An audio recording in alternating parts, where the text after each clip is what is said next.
Welcome to Coffee with Chaos. My name is James, and here's my coffee in one of my Star Trek mugs. And the chaos I have for you tonight is in this box that you can't see. But there is a box here. You'll have to trust me.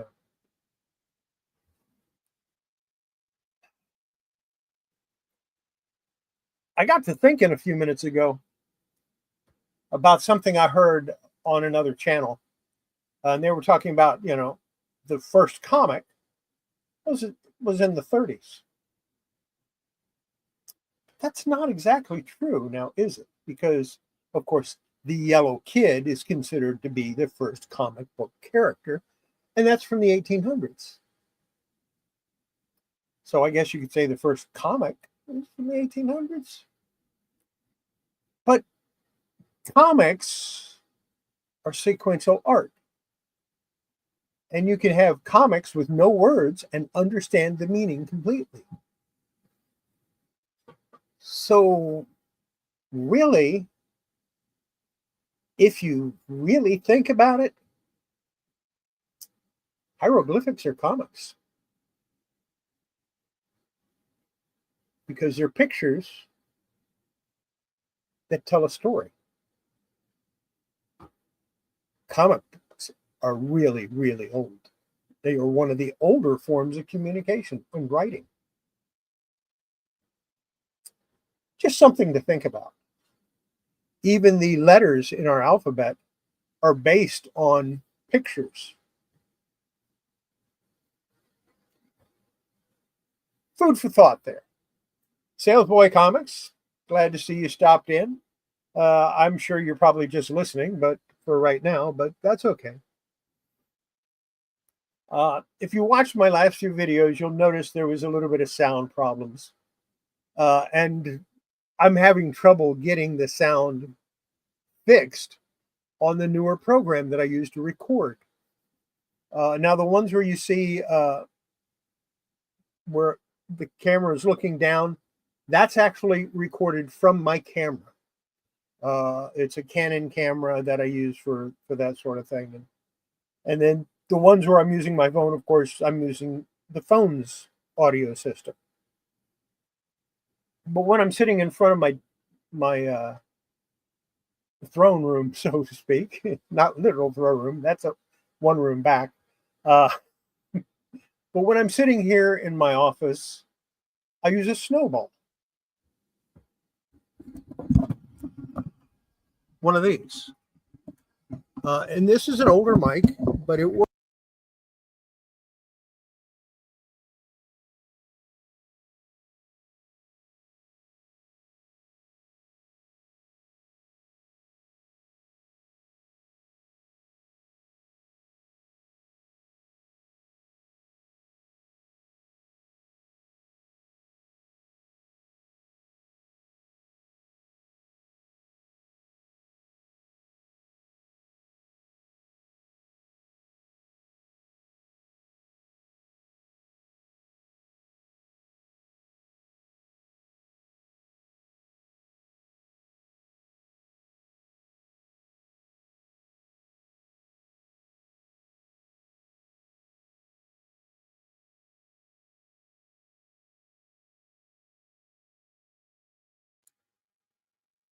Apparently, I unplugged myself.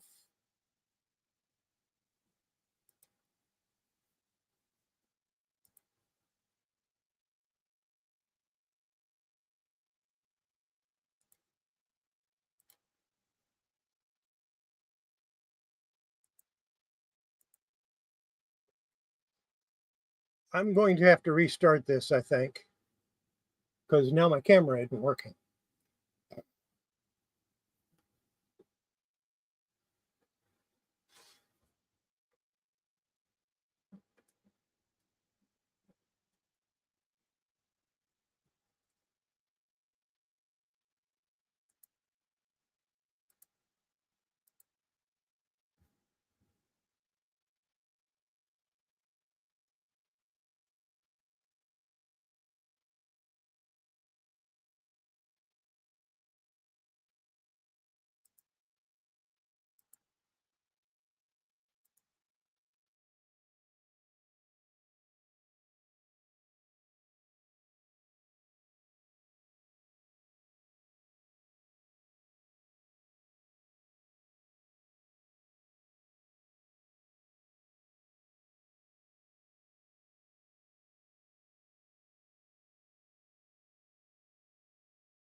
Oh, I'm going to have to restart my computer. I'll be right back.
And I'm back.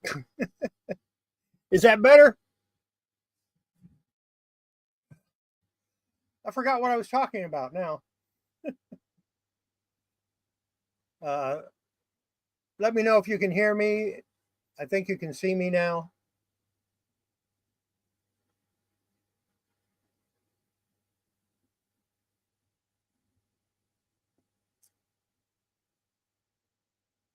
Let's see. What can I say? Uh, my train of thoughts completely gone, so I'm just going to have to cancel that discussion for another year.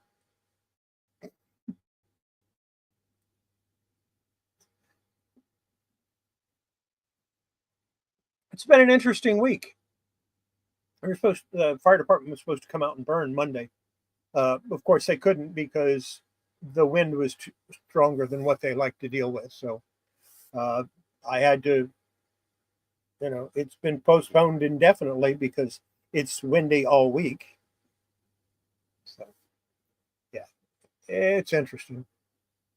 And of course, I had it set up to show you some pictures, which you saw the one picture several times.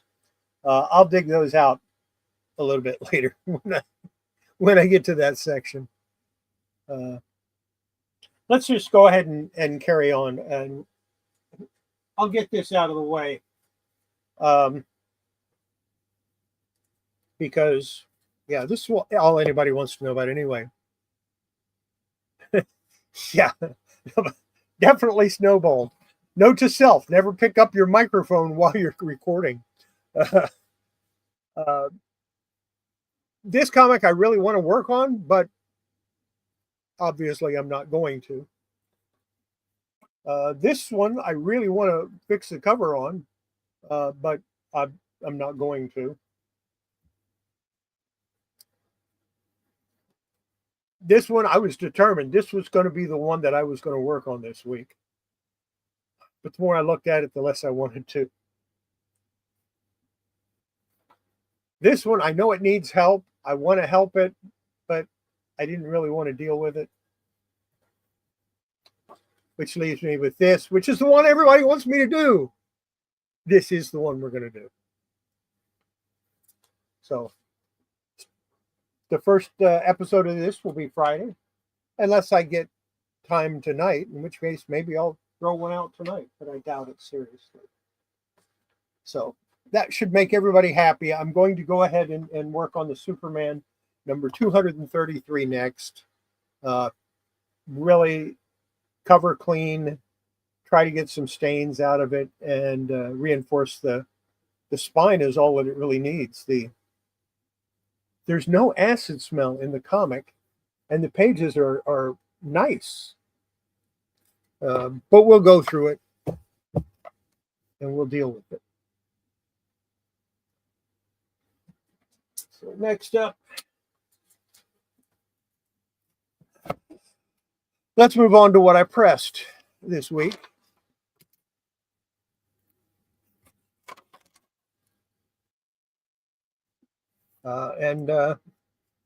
Yeah, it's the usual 28, starting with Classics Illustrated Junior number 545-576 by an unknown artist. In other words, the cover art, I don't know who did it, and I couldn't find any mention of who did it. But I think the same guy that did this one did 546, because the artwork looks very similar. The painting style looks similar. And we'll get to that one later. Then we have from Eclipse Comics, Tales of Terror, number 12. Very appropriate for this time of the year, I think. This is from 1987. That's John Bolton that did the artwork on that cover.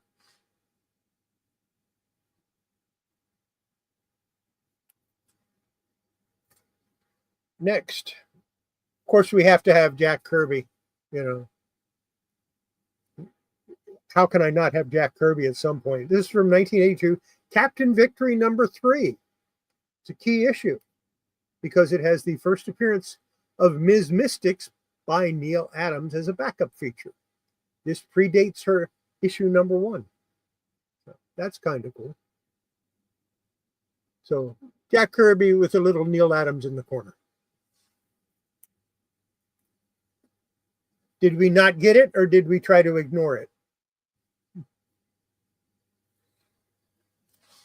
Next up, Cheyenne Kid, number 58. This is from 1966. Luis Domingo did the artwork, and he is definitely an underrated artist. I mean, that is a really nice cover, even for Charlton. Actually, it'd be a nice cover no matter who published it.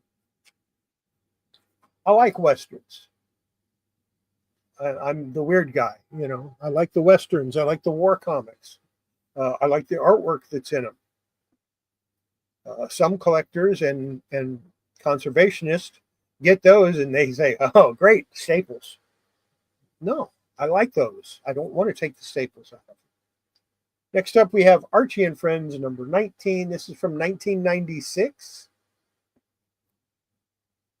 And Dan DiCarlo artwork.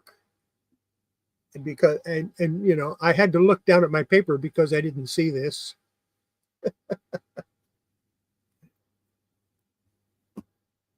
Yeah, that's what I thought. Next up, we have Boris Karloff, Tales of Mystery, number 60. And this one is from 1975. And of course, George Wilson did the painted cover on it. How do we not have more George Wilson art collectors? I don't know. Next up, Tarzan, number 42. Of course, Lex Barker photo in the cover. I'm not sure who did the background art. Most likely it was Jesse Marsh, because he did a lot of stuff like that. But they don't credit him with a cover. They just say photo cover. Well, it's not a photo cover. The character Tarzan is a photo image, but the background is not. So it should have the artist attribution. This is from 1953.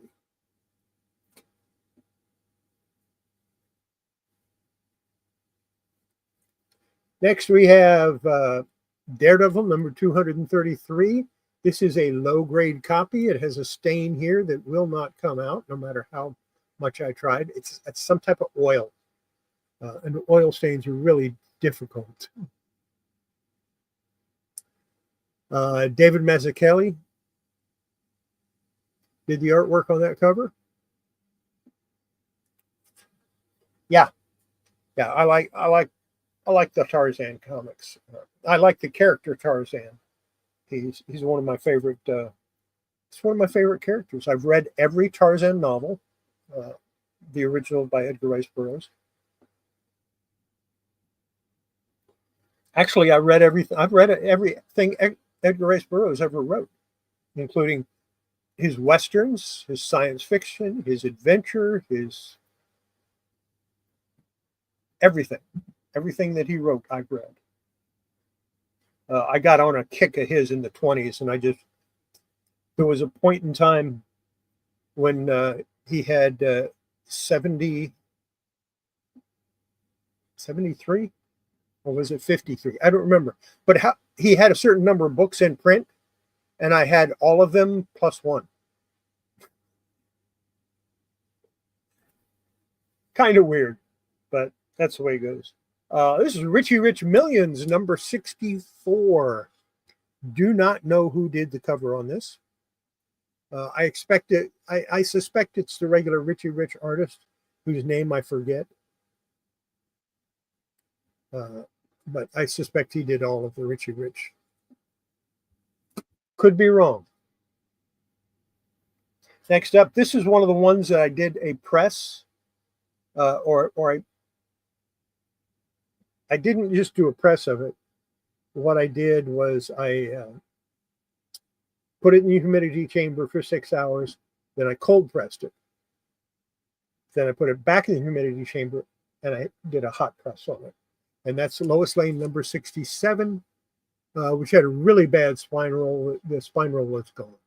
It's absolutely not there anymore. This one is from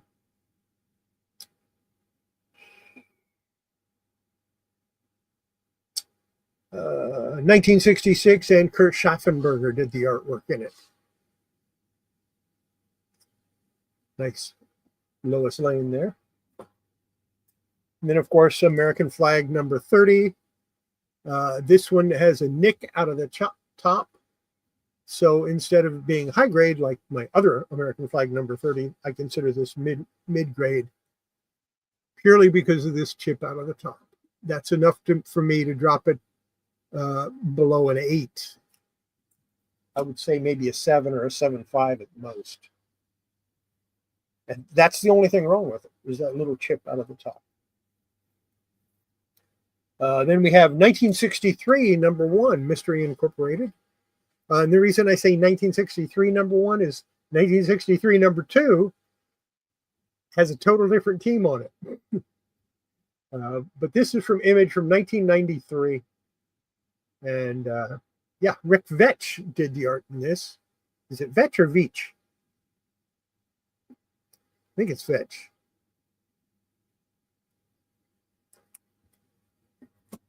Yes. I might have to rename this one instead of Bride of What's in the Box. Once it's published to YouTube, I might change it to Chaos Unplugged. Next up, we have 546-545, the Elsdon Shoemaker, Classics Illustrated Junior, unknown artist, first print. I know it's a first print for two reasons. Number one, it's number 546, and the HRN number only goes to 545. And number two, on the inside front cover, it has the what's coming next. And anytime you see that on the inside front cover of a Classics Illustrated Junior or a Classics Illustrated, it is a first print. This one was an interesting one to press. Deathmate Black. I went ahead and pressed it. From 1993, it is the first Gen 13. Now, this one I couldn't put it. Yeah, I had to really be creative about the way I pressed it, but it turned out really nice. Actually, all I did was a cold press. I didn't use any heat on it at all because of the metallic. And I worry about using heat on the metallic stuff. Just here browsing. Glad you could stop in. It's Eclipse Monthly number 1. And of course, Silvestri and Lee did most of the art on that cover. Eclipse Monthly #1. This is definitely a key, as it has the first appearance of everybody on the cover. The first comic book appearance of the Masked Man. It has the first appearance of Static, the first appearance of Captain Quick and the Diffusal, the first Dope, and the first Rio by Doug Wildley. So that's kind of a neat one to get. Unfortunately, I don't have any of those. Now, this had some bad water staining on it, and I just went ahead and humidified it and pressed it. I'm not worried about getting the cover stains out of it because I'm never going to try to sell this anyway. I'll probably just keep it for all time. Maybe I'll get a better copy someday. Who knows? Maybe I'll go back and I'll work on it eventually. This is a darker image #1. And of course, the cover is by Keith Lee and Leaf Field. And yeah, from 1993, darker image #1. If you look on the inside, in the indicia, it says darker image 1 of 4. 2, 3, and 4 were never published. So there you go, darker image #1. And this has the Blood Wolf card. And yes, I did take it out of the plastic bag because I wanted to get the seam out of it. This one is going to go in my collection. And I'll probably do the other two that I have in my collection already. I have 3 of them. Each one has a different card.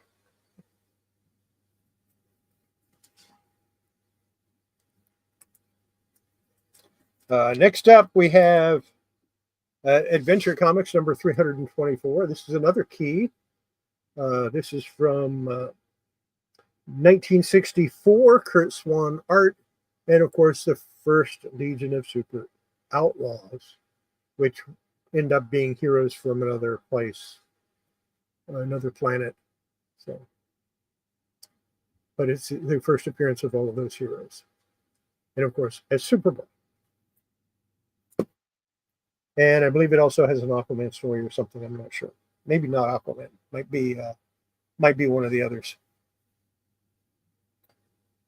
This is another key. This is a pretty big key here. This is Action Comics 252. I went ahead and pressed it just because I've never pressed it before.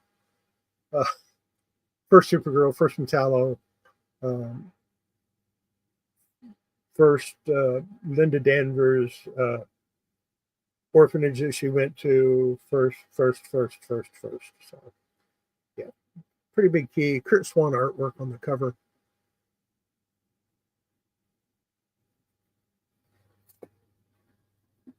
I consider this next one a pretty big key too. Glenn Fabry did the artwork. This is a Preacher preview. This predates Preacher #1. So this is actually the first appearance of Jesse Custer and Tulip and all of the other characters. Most notably,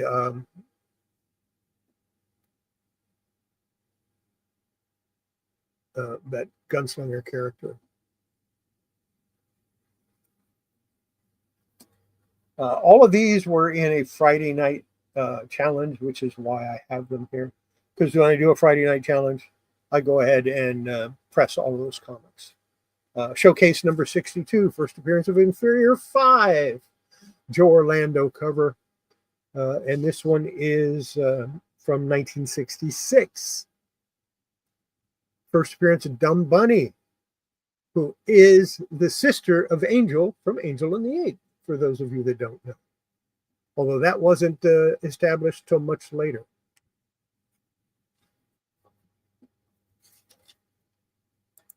I've got about 6 or 7 still in the plastic, but I figured the ones in my collection don't need to be in the plastic because I want them pressed.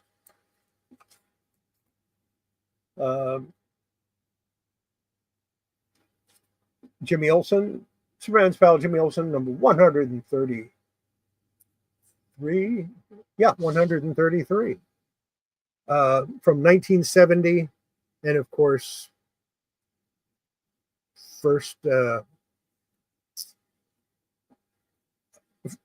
Jack Kirby. This is the one that kicks it all off. This is the one that starts the fourth world. And of course, it has the first Newsboy Legion #2. So that's a good one to have.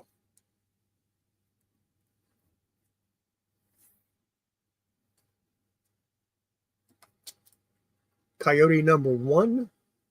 And of course, that artwork is by Steve Lealoa. And I know it's by Steve Lealoa. For several reasons. Number one, it is a wraparound cover, and it has Lealoa on the cover here. See? Lealoa right there on the cover.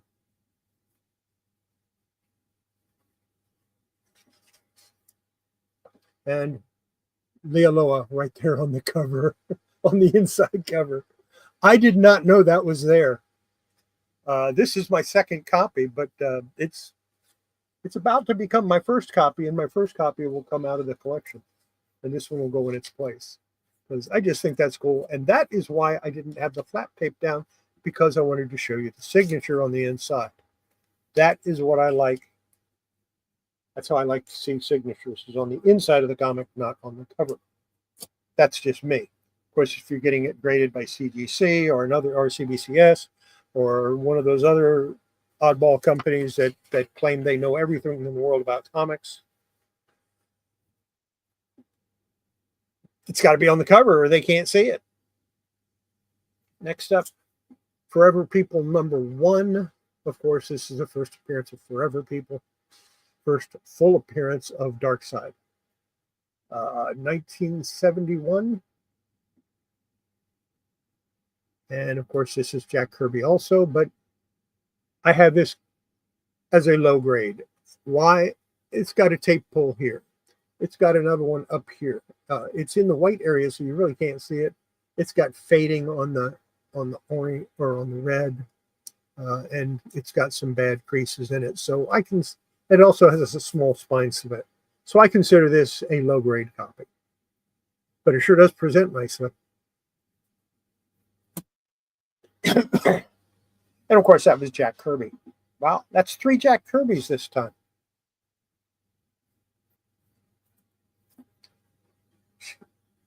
The heck?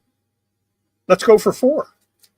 Another Jack Kirby. Captain Victory and the Galactic Rangers Special #1 from 1983. Is that it? Yeah, 1983.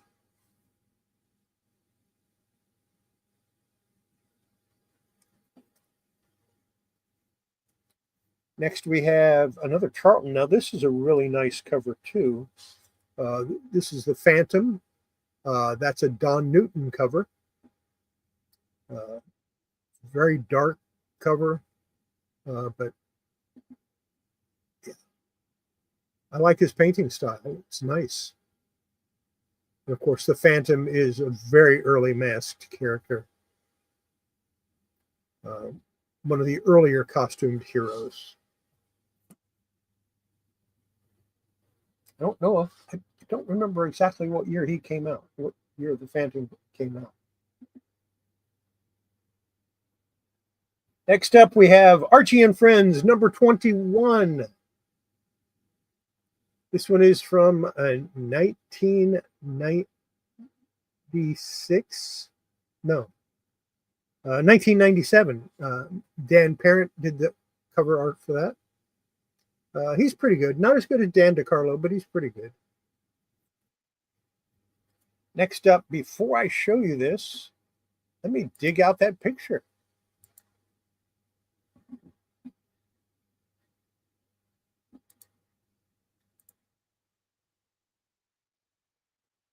Here's the back cover of the comic I'm about to show you. And notice it's got a big chunk out of the cover. It's Tales of, or Boris Karloff, Tales of Mystery #63 from 1975. Luis Dominguez did the cover, and I'll show it to you a little bit better. But what I want to do now is show you the back cover as it looks now. That's how it was. And that's how it is now. Big difference, huh?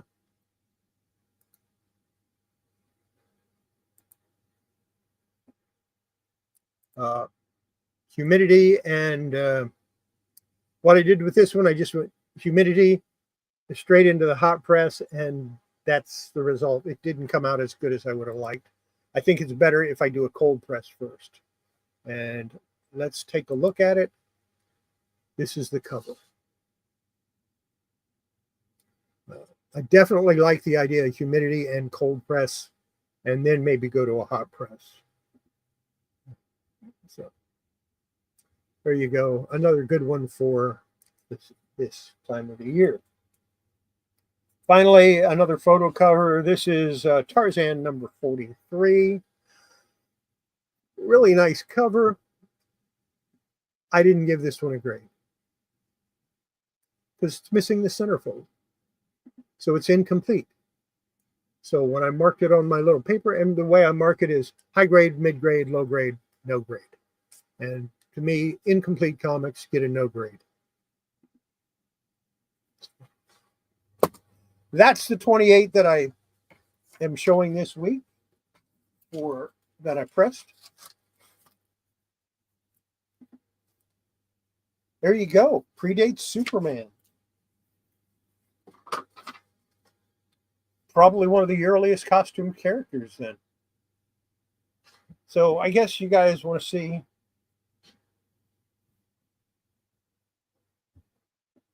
if I can get it in there. Nope, it's not going to show it. So I'll pick it up. What's in this box? It does have a few newer comics. You know, stuff from the 70s. I'm sorry, to me, that's newer. I was an adult when those came out. Now, this is kind of neat because, of course, Salesboy Comics sent me this.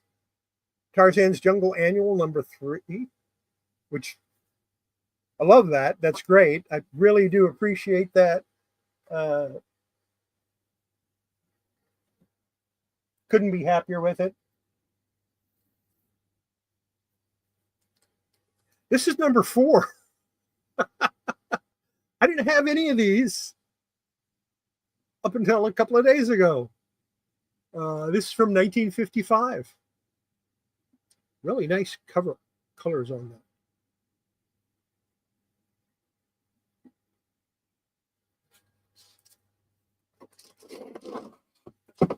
I'm going to put, as I show them, I'm going to put them in the back of the box. This next one is My Greatest Adventure, number 70, from 1962. Of course, My Greatest Adventure is where I believe Doom Patrol first started. And this predates Doom Patrol.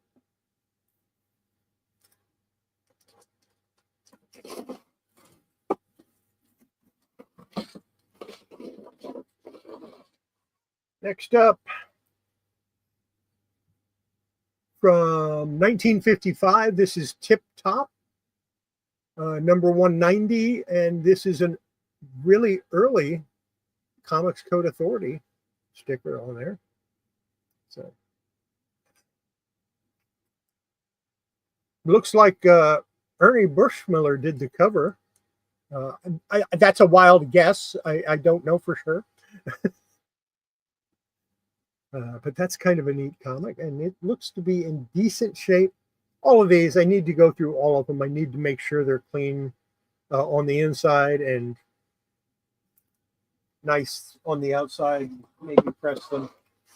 I might take a break from pressing some of the older Tarzan, to press some of these. This is The Captain and the Kids, number 19. This is from 1950.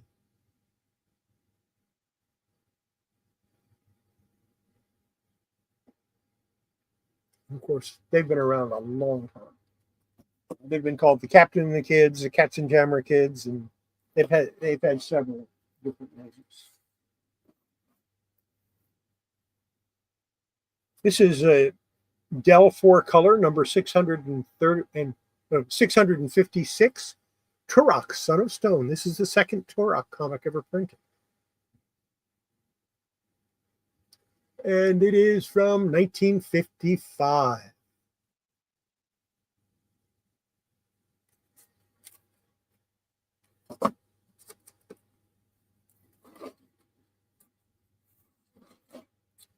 Next up, from 1957, we have Turok, Son of Stone, number 8.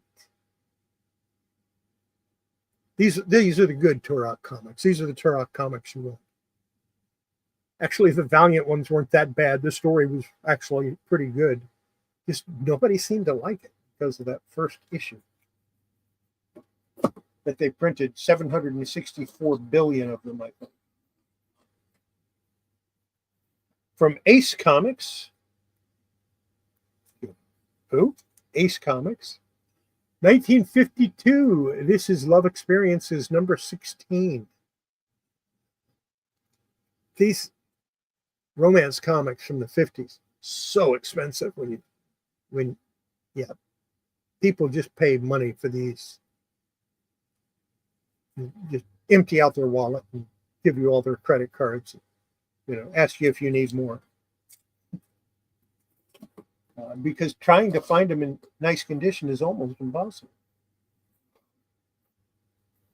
And speaking of love comics, how about Flaming Love number 5 from 1950?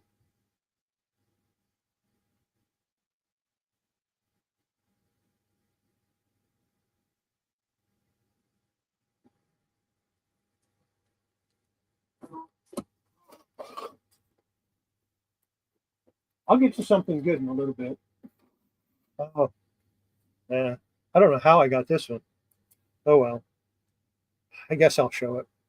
Sergeant Fury and his Howling Commandos, number 78 from 1970.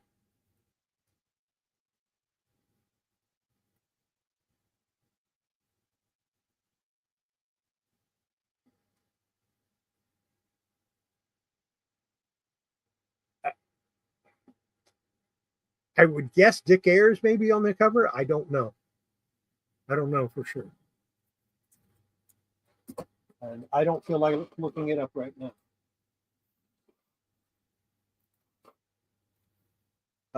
Here you go. How about Tom and Jerry Comics, number 88 from 1951. Classic Dell here.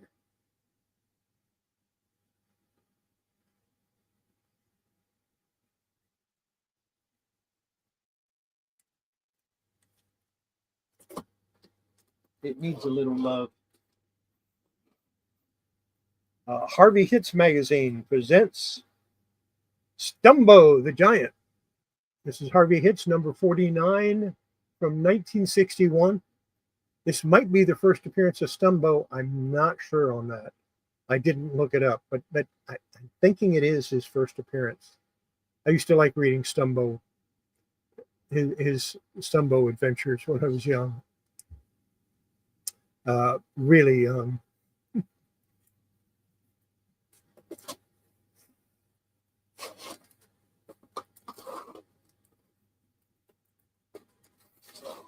Next up,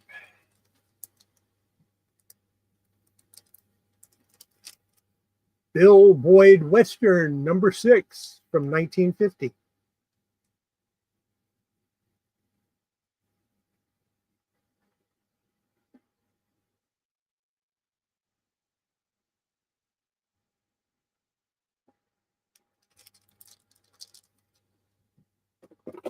Yeah, I thought about collecting Sergeant Fury at one time, a couple of years ago, and then decided not to. I decided to focus on the Dell Gold Key and the DC comics, Harvey and Archie, and some of those other ones. I just decided not to deal with the Marvel stuff too much. This is from Gold Key, The Best of Walt Disney, Uncle Scrooge, and Donald Duck, number 1 from 1966. It's not in too bad a shape.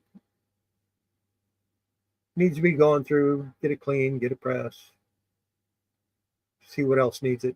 It needs, might not even need it clean. It's pretty clean as it is, it looks.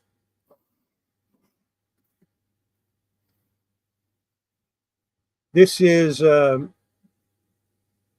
4-color, number 1298, the Hathaways.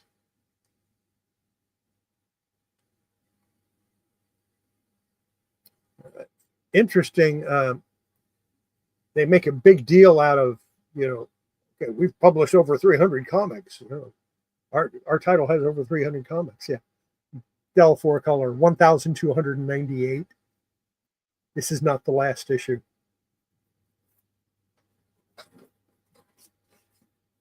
Of course, it rotated. Each month was a different one, but it was falls under 4-color.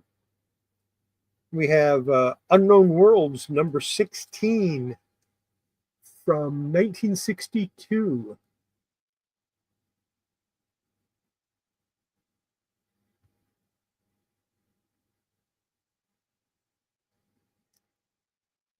Yeah, I know.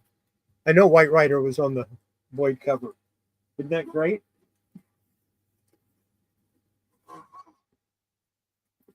Then we have Unknown Worlds, number 26 from 1963. The color on this is really good. I think it has a little bit of a spine roll. We'll take care of that. Looks like Ditko. I don't think it is, but it looks a little bit like Ditko's art. All of these are going to get cleaned and pressed eventually and worked on if needed be. Here's Unknown Worlds number 23 from 1963.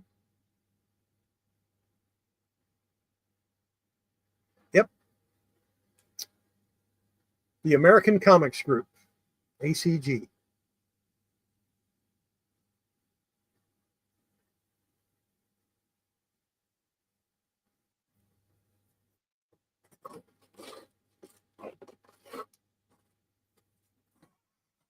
From 1963 again, Black Hawk, number 185. Another title I used to enjoy reading when I was a young lad.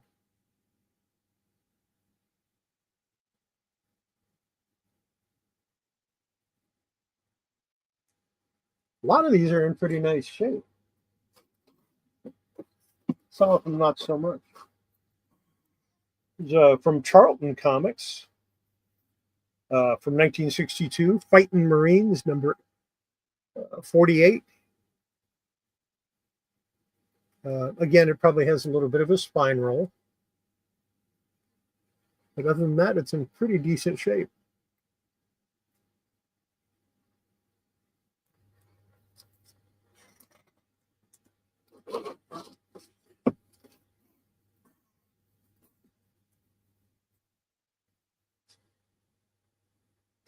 Lloyd Bridges photo cover on Sea Hunt, number 13 from 1962. I used to watch Sea Hunt when I was little.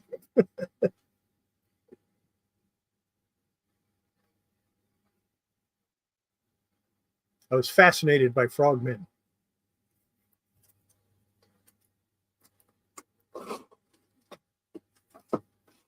They weren't quite as cool as dinosaurs, but they were up there. Here we have, oh boy, the spine roll on this is horrendous. But it is Little Lulu number 40 from 1951.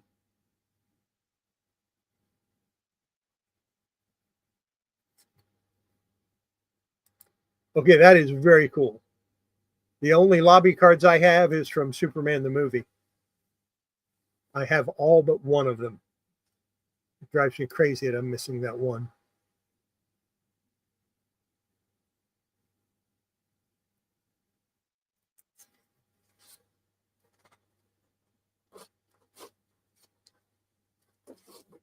Yeah, you have, this is number 40 though. You only have number 58. Now, it's still cool. Little Lulu was cool. I hope you read it before you sent it off. Read your comics. It's good for them. This is Mickey Mouse, The Case of the Missing Steers. This is Mickey Mouse number 53 from 1957.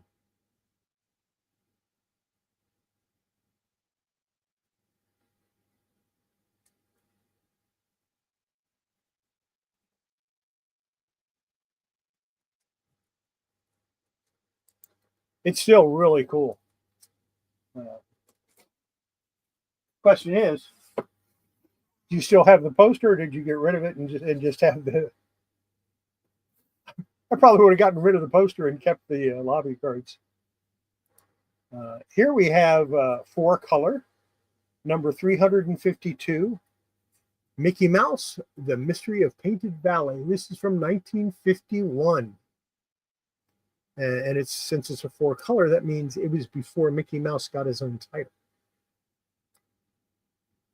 The more you know.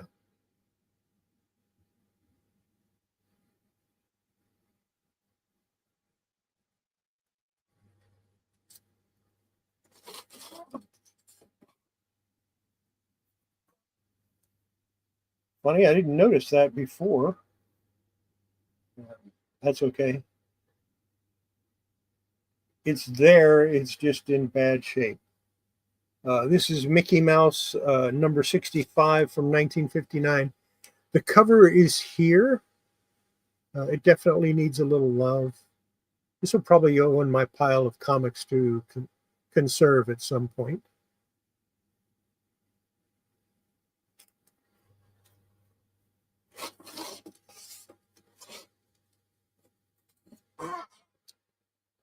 This one is A Man in the Funny Papers We All Know. Alley-oop. This is Alley-oop number 2 from 1963. And I think they only did 2 issues. So, yeah, there you go. Alley-oop number 2.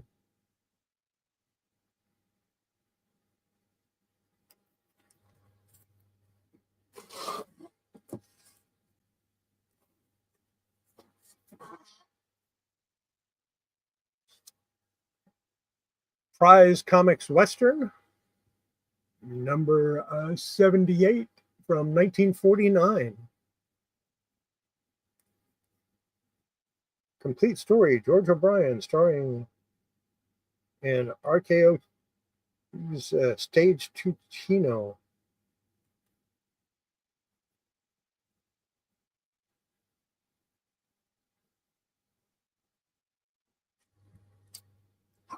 How can people not like those comics? I mean, yeah, I know people just want to raid them for the staples, but they're cool.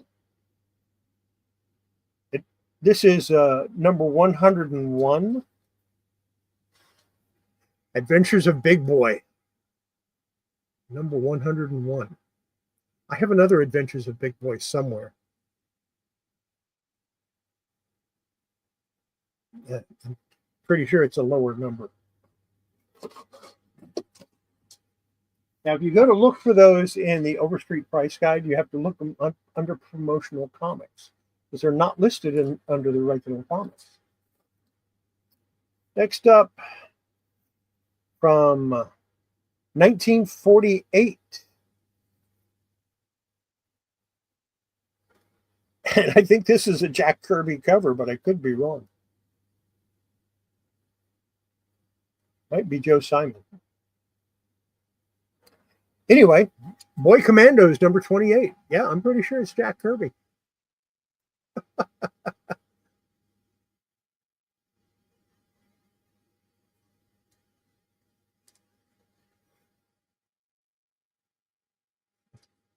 It could be, you never know.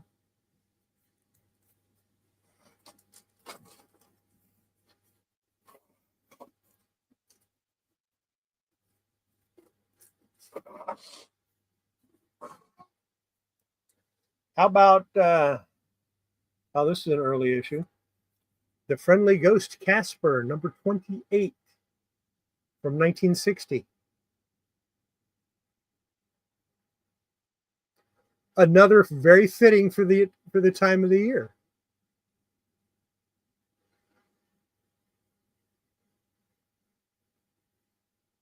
I would definitely say this is a Halloween cover.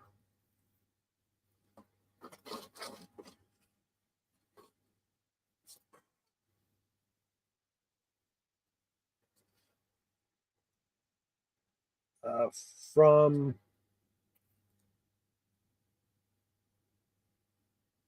I'm looking to see if I can see who the publisher is. Anyway, it's a Charles Bureau cover. And of course, Charles Bureau did The Little Wise Guys with Daredevil. From 1952, we have Crime and Punishment Illustories, number 46. So this is Pre-Code Crime, and this is one of the titles that they didn't like. I like Charles Bureau's art. I do like his art a lot. But then I have so many favorite artists that it's impossible. There's another Crime and Punishment Illustories, number 43 from 1952. Again, Charles Bureau.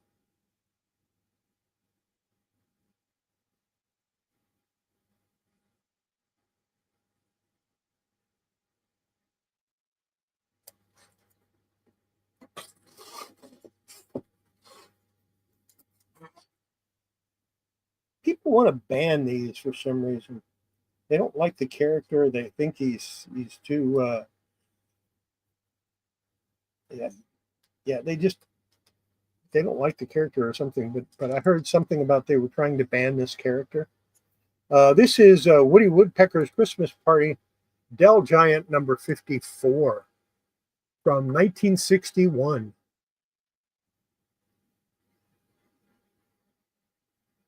And of course, Woody Woodpecker.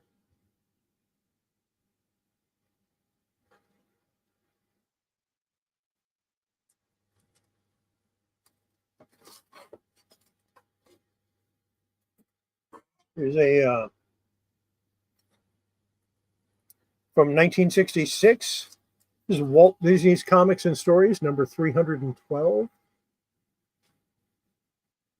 The cover looks familiar. I might have a copy of it, but if I do have a copy of it, I don't think it's this nice. So I'll have to check that out when I get a chance.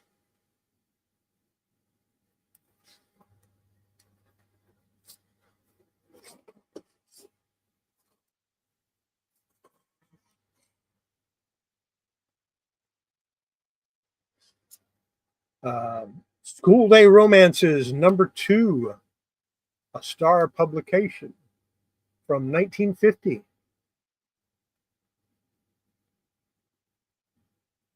Another one that's probably, I've never even heard of this one, so it definitely needs a little bit of help.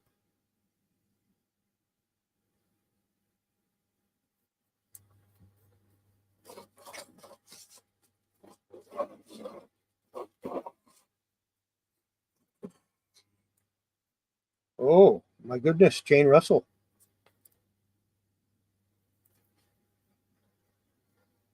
Robert Mitchum and Jane Russell. Famous Stars, number 4 from 1951.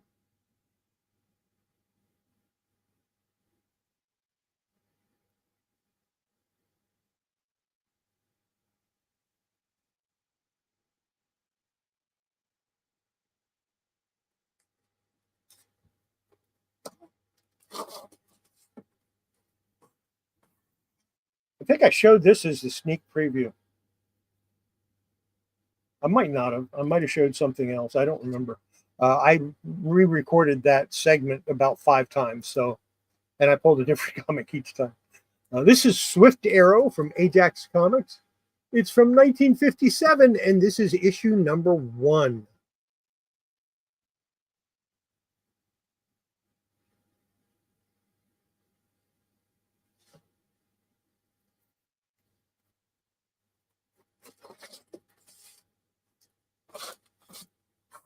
Next up, The Perfect Crime, number 16. This one probably needs some leaf casting and other love. This is from 1951 also. It's been loved, but now it needs love. Definitely needs some leaf casting, maybe some other help. So maybe we'll get around to that sometime.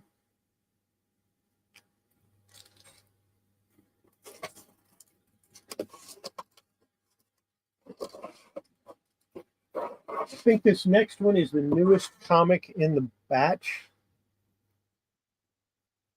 Yeah. Hot Stuff, number 145. This is from 1978. It's in really nice condition. Got the newsstand, of course, because it's after 1970, or it's after 1975. This started in 1976. So this is the newest comic in this box.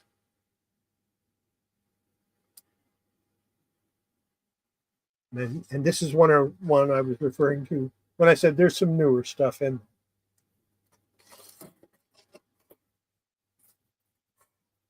Next up,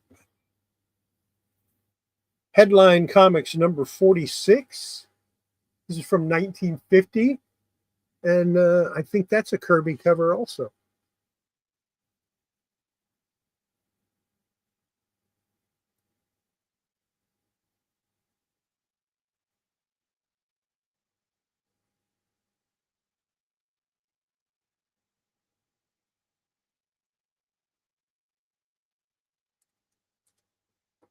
Another Pre-Code crime comic.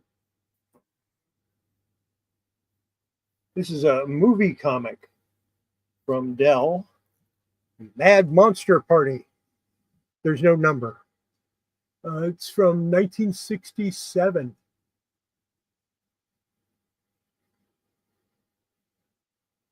And apparently that was a movie. Never heard of it, but you know.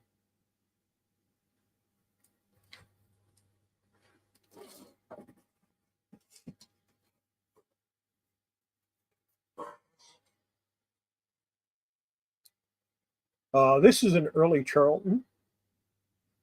Sweethearts number 30 from 1955. And although it doesn't say Charlton on it, it does say CDC, which is the Charlton Distribution Company. Well, actually, it's right here. A Charlton publication. So, 1955, very early for Comics Code. That might be too early. I'm going to double check that date because that doesn't look right. I didn't write the dates on there. I didn't write the numbers on there. So I've never taken this out. We shall do so right now. Spine roll. So you know it's a real Charlton. 1956. That's better. Yeah, and it's in bad shape. It is definitely in bad shape. Definitely needs some help. We just leave it as needs some help.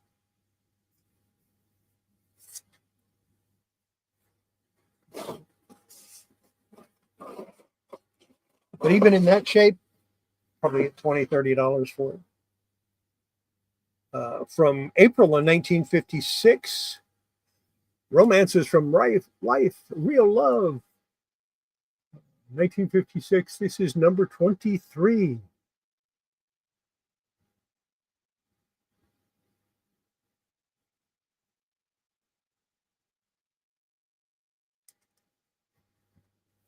Jackson Roy Kirk, glad you could stop in. Like you got here just in time to see the good stuff that I never heard of before.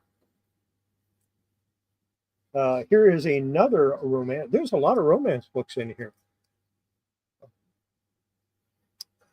Miss America number 2. This is from Timely Comics, making it an early Marvel. It is from 1946. This might be the oldest one in the book. And of course, it needs some help.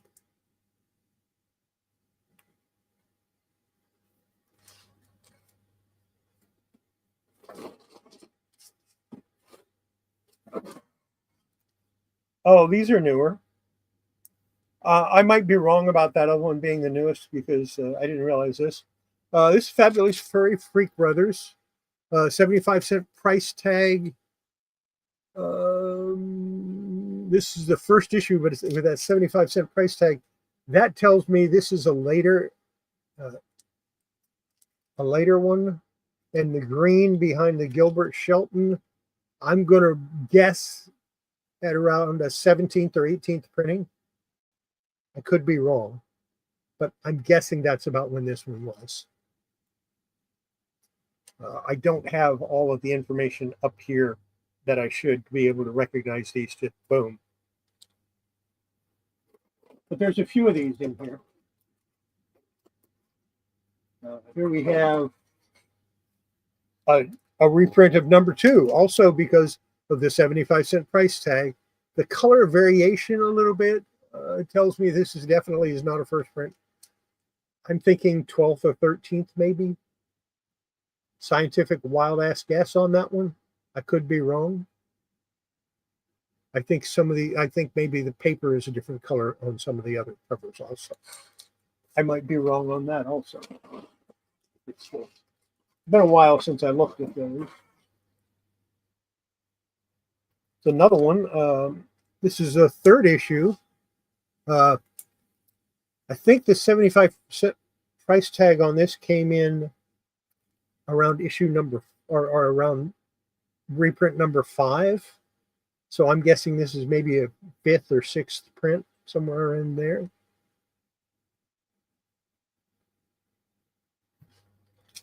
And by all means, if you know for a fact that I'm wrong, please feel free to correct me here or in the comments down below. This is a first print. This is number 4. The only one that was 75 cents for number 4 was the first print. This is the first print.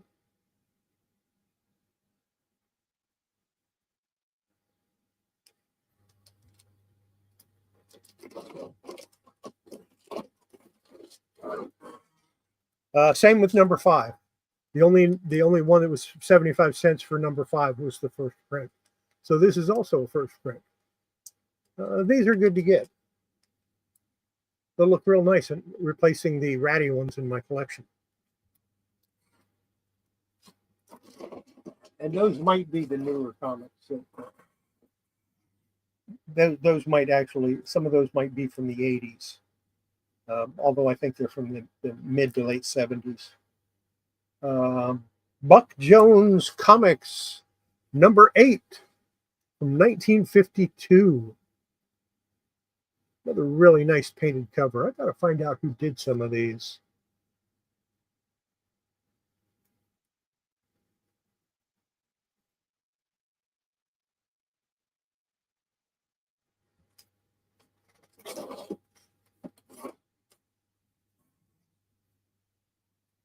The Roy Rogers Comics, number 31 from 1950.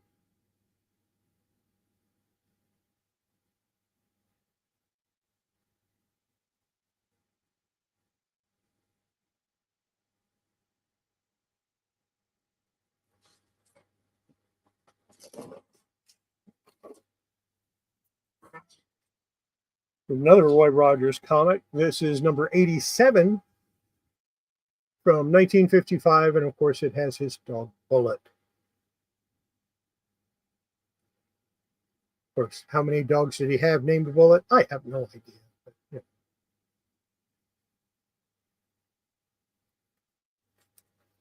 I bought the whole box. Somebody said they had some comics that were a little older and would I be interested in looking at them? And I said, sure. And I looked at them and I went, yeah, I'll give you this much for the box. And they went, yeah, okay, that'll buy me a couple of tires. Yeah, I paid up for it, but I think it was worth it. I think I paid under $5 a piece for it, total. So not too bad. This is Dell 4-color from 1961, number 1234, The Phantom Planet.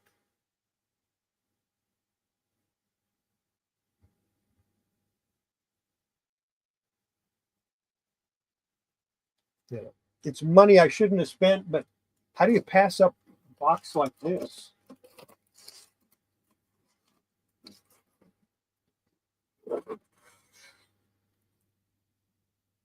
Especially with a comic like this. Mutt and Jeff, number 37 from 1948. They got number 38 written on the back, but the cover says 37, so I'll believe the cover. It says, I made a 98-yard run once in a game. Yeah, but he didn't catch me. I had the ball.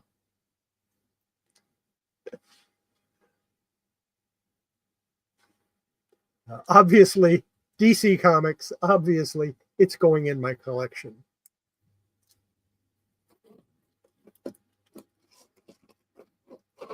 Some of these I might be willing to part with.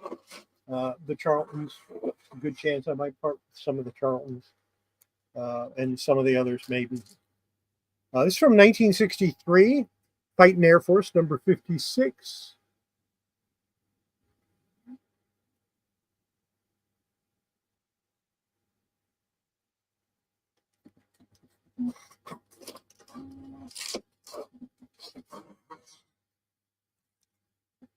Fighting Air Force, number 39, from 1960. Oh.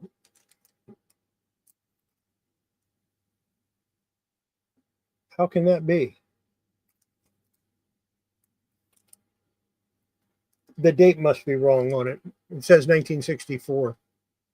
But how can it be a lower number and be newer than the other one? Yeah, the numbering on these are messed up probably.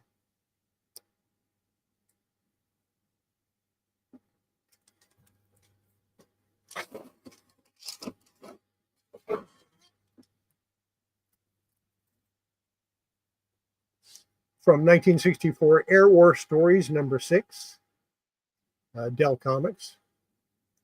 Now this is after after Gold Key split off from Dell. So Gold Key took all of their properties. Well, Western Publishing took all their properties that they had licensed and split off from Dell, and Dell had to make their own comics, which they did until the early to mid 70s, and then they just said, nah, it's not worth it. We're not making enough money off of this.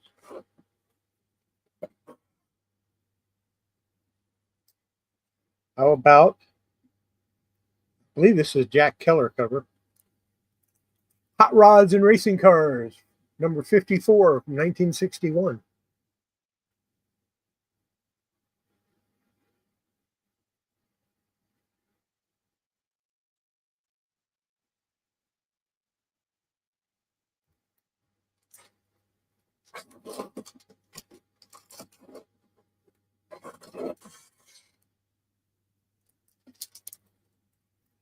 Our Army at War, number 140 from 1964.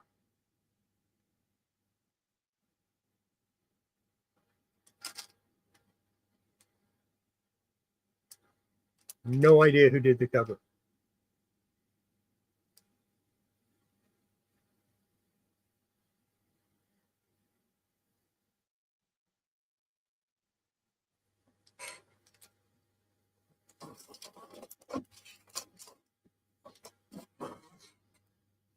There's Jungle War Stories, number 3 from 1963.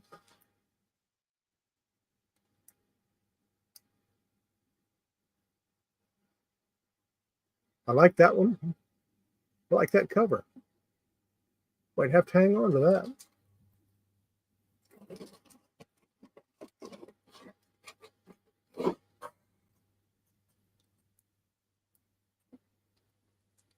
Another Charles Bureau cover.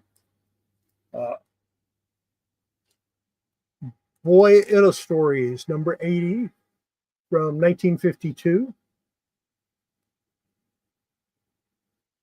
There's a lot going on that cover.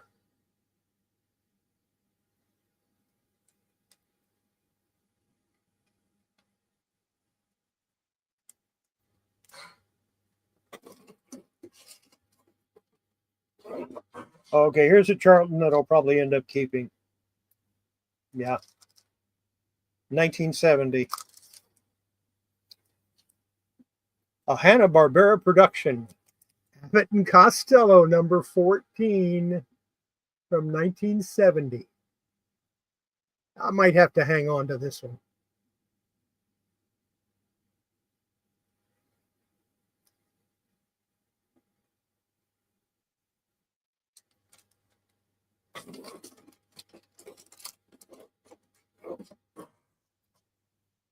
Oh, this is a later one. A 1976 Valley of the Dinosaurs, number 6.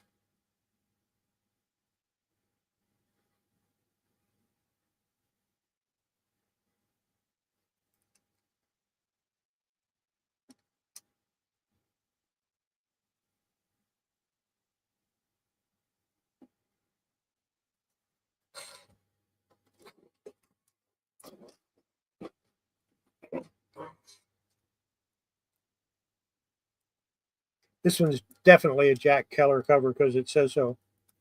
He signed it right there. He signed it right there. This is number 5 of Teenage Hot Rodders from 1963.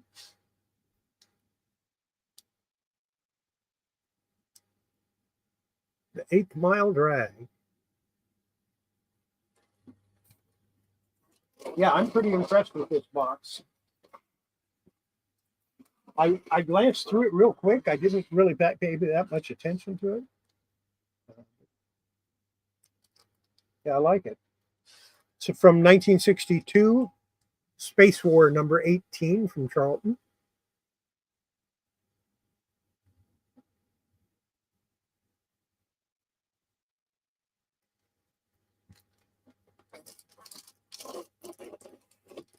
And this last one is such a disappointment. It's from 1952. It's Adventure Comics number 178. And it's coverless. And I was so disappointed. But it'll be a nice placeholder. And in front of it, I'll just put this. That's what the cover looked like. I just printed out a color copy. I'm not trying to fool anybody. I'll just put it in the front so I know what it looks like. Because I like to know what the covers look like. And that's the last one in the box. So now you know.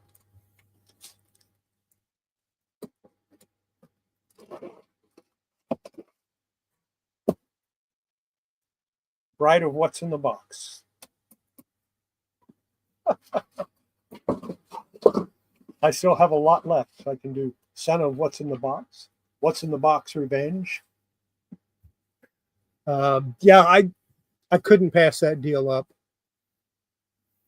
The guy said he has a lot of coverless comics. And I said, well, you know where I live. Bring them by. I'll buy coverless comics. Yeah, I'll buy them all day long, especially since I don't have to pay hardly anything for them. Coverless comics, normally I wouldn't pay more than about 50 cents a piece for them, depending on the year. But if it's a lot of old DC and Superman that I don't have, I might pay a little more to get them, even coverless. Because, I got a decent color printer, and I can print a facsimile front cover just so that I know what the cover looks like, not try to fool anybody. Just know what the cover looks like. So that's kind of nice to have. I've been tempted to print out the front and back cover of that, or the front and back of that one page that Diecast Comics is missing on his comic he's working on. I'm tempted to print out the front and back and send it to him. I have his address, so I might do that just to drive him crazy. That way he'll have the whole comic. It just won't be a whole comic. Yeah, I'm really impressed with that box. I think it was money well spent. I'll probably offer a few of them up on eBay, and the ones I probably will offer up are the romance ones, and that should cover the cost of the box easily. Maybe and maybe then some. I don't know. There are some that are going to need some conservation, and I don't know if I want to. Yeah, this one. It's got a cut that goes from here all the way. So this one I'm going to have to do some conservation work on before I can offer it up for sale. And I will, but I'll make sure I put down that it's been conserved and what I've done to it. Yeah, this is like in low grade. This is $7,500, maybe more. I don't know. But that's a good chunk of the box right there. Even if I don't conserve it, that's still a good chunk of the box. But I'd rather offer it nice shape and do the best job I can on it. So that might be a future one you see me conserve. I don't know yet. I'd be tempted to conserve it and maybe send it in to be graded before I sell it. I don't know yet. I've never really sent anything in to get graded, but if it's worth enough money, probably worth getting it graded. So, that's what I got tonight. It's a shame I forgot what I was talking about in the beginning because of my Bluetooth problem. But yeah, I changed to my software so that I'm using OBS Studio now to do my free records that I do in my office, and I haven't gotten all the bugs worked out of the sound yet, so that's why we have some problems with it. And it turned out that Microsoft had changed some settings that I had, where I had the default as my snowball, and Microsoft changed it to my to the microphone in my camera, and I didn't know they changed it because you got to go back. Anytime you get an update from Microsoft, if you're using Windows, you got to go through and check all your settings to make sure they didn't change them, because a lot of times they do change them. It's just like they made it now so that you have to log into the Microsoft account. No, I'm not doing that. And I fixed it so that I never have to. That means someday they're liable to just shut it down. Oh well.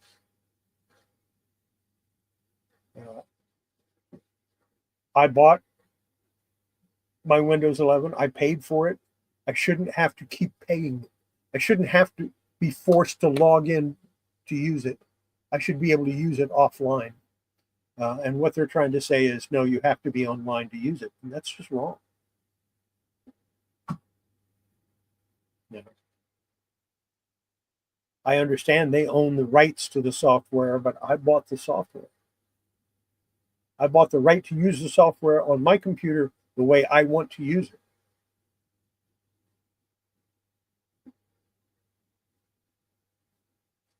And I did that for all three of my computers when I upgraded to 11 on the other two. I went in and fixed the settings the way I wanted them to. I have them the way I want. I don't log into Microsoft accounts. They've got no business in my business. But that's just me.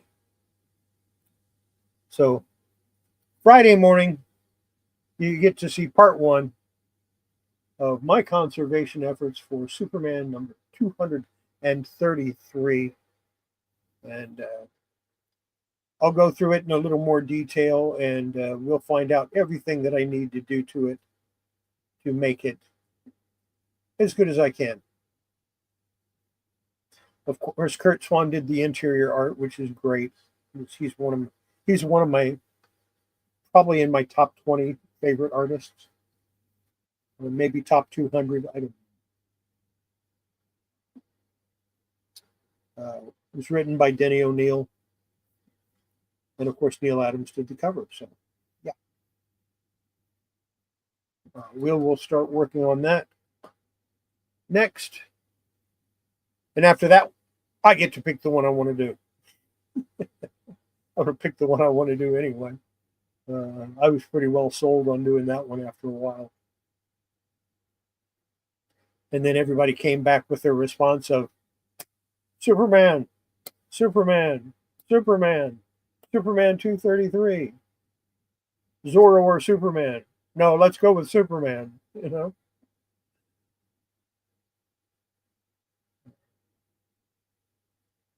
I do want to do that Ace Comics just to get it done. Having a 1939 comic running around like that is just, it makes me nervous. I want to get that work done. I'll probably go ahead and do a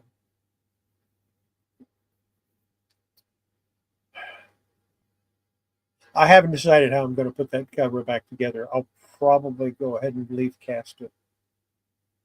But I kind of want to wait on it until I actually get my leaf caster set up and, the vacuum done. I got to get around to buying the rest of the stuff to finish that. Uh, really impressed with that box. That's why it went in front of the other two. I still have 1.5 of those long boxes to go through. It's a lot of comics. So we'll do some more of those next week, maybe. Maybe not.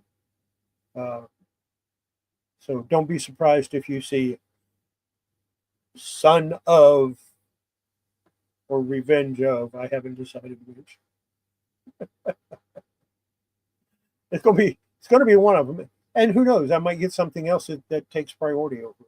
I never know.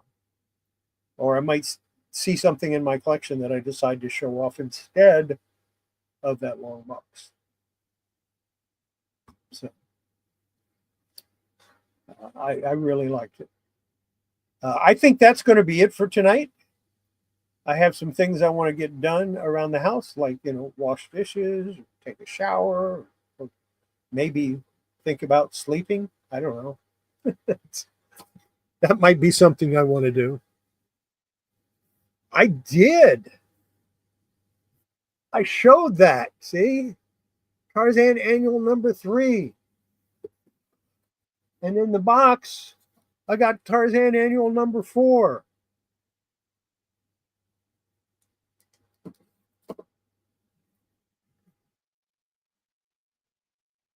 Now I'm going to have to get the rest of the Tarzan annuals because I have two, so I guess I have to get the rest of them.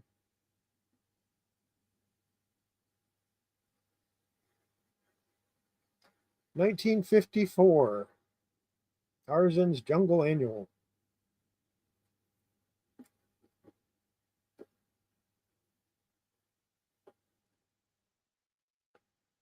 Lots of Jesse Marsh goodness in there. Early appearance of Boy.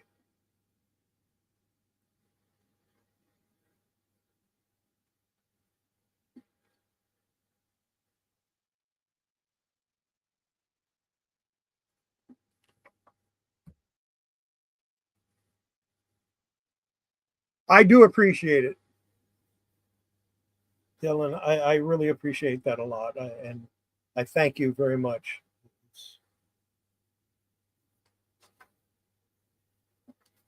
Oh,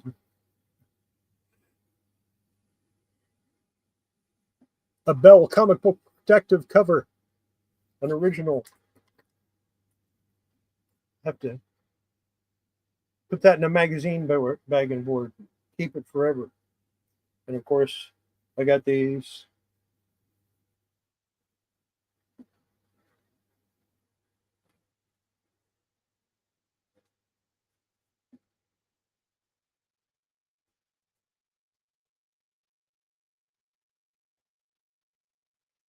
I've thought about making my own t-shirts with my logo on it. Yeah, Jesse Marsh is cool. He's up there in the artists that I like. I don't know if I'd put him in my top 20, but he's definitely up there. But I probably like 1,000 different artists. So,